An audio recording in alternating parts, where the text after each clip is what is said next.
आप सभी को दीपावली की बहुत बहुत शुभकामनाएं। आज लक्ष्मी पूजन का समय चल रहा है और आज का सूर्योदय जो हुआ है वो हुआ है नरक चतुर्दशी के साथ। नरक चतुर्दशी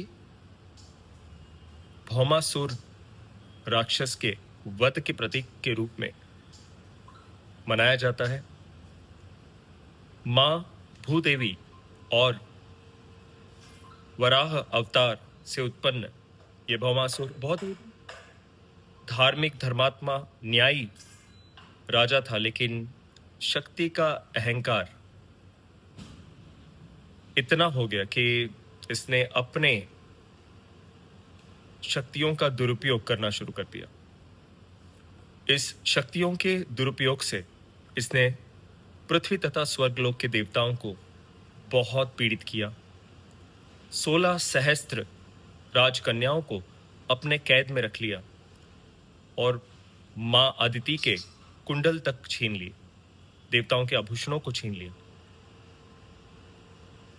और फिर सभी देवता और सभी ऋषि मुनियों ने भगवान श्री कृष्ण से नरकासुर के वध की याचना की और भगवान श्री कृष्ण अपनी महाशक्ति सत्यभामा के साथ नरकासुर से दो हाथ करने निकल पड़े।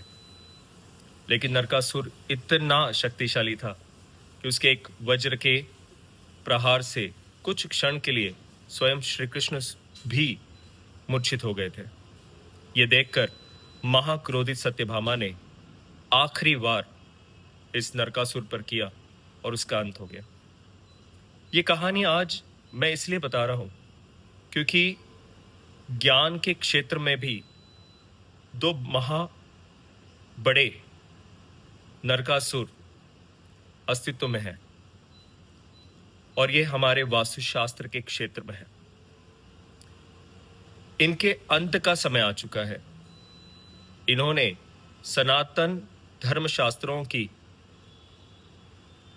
आभूषणों को, उनकी गरिमा को छीनने का प्रयास किया और जैसे 16 सहस्त्र राजकन्याओं को अपने कैद में कर लिया था, वैसे इन दो महा राक्षसों ने वास्तुशास्त्र की 16 दिशाओं को अपने काल्पनिक मेथड और काल्पनिक विधि के चपेट में कैद कर रखा है।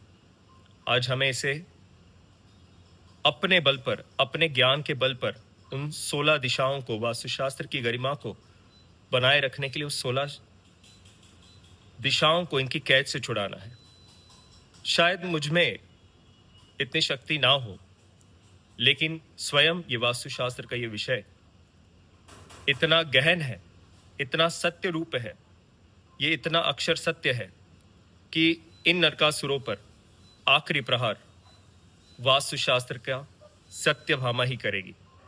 जो वास्तुशास्त्र के सूत्र है, जो वास्तुशास्त्र के नियम है, यही इनके काल्पनिक मेथड और काल्पनिक विधियों पर आखिरी प्रहार करके इनका अंत करेंगे। आप सभी को पता है कि मैं किन नरकासुरों की बात कर रहा हूं।